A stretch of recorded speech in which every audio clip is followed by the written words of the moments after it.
আমি অনেক আগের কয়েকটা ভিডিওতে শেয়ার করছিলাম যে মালয়েশিয়াতে আসার পর হচ্ছে আমি নারিকেলের তেল নিই, কারণ হচ্ছে আমরা মালয়েশিয়ার গ্রামে থাকি, তো ওইখানে হচ্ছে নারিকেল গাছের অভাব নেই, আর নারিকেলগুলো হচ্ছে গাছ থেকে পাড়া লাগে না, গাছের নিচে পড়ে একদম ভরে থাকে, কেউই নেয় না। তো আমি ভাবলাম যে যেহেতু আমি তেল নিতে পারি তো এগুলো নষ্ট করার কি দরকার, বাসায় এনে কয়েকটা মানে 3-4টা একসাথে নিয়ে করিয়ে নিয়ে এরপরে হচ্ছে না তেল নেওয়া হয় আর কি। তো আজকে কয়েকদিন আগে হচ্ছে মেশিনে দোকানে মেশিন আছে, মেশিনে করাই নিয়ে আসছিল, কিন্তু এখন আপনাদের ভাইয়া হচ্ছে যে বাসায় করাইতেছে।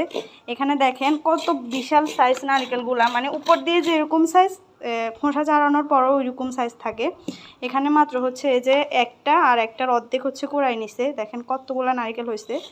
আর এই যে এটা হচ্ছে আপনাদের ভাইয়া বানাই নিছে, আমি বাংলাদেশ থেকে নিয়ে আসতে পারি নাই মেশিনগুলা, কারণ হচ্ছে ওগুলো এয়ারপোর্টে আনতে দেয় না আর কি। অনেক সময় নিয়ে নেয়, মানে সব সময় নেয় না, কেউ আনতে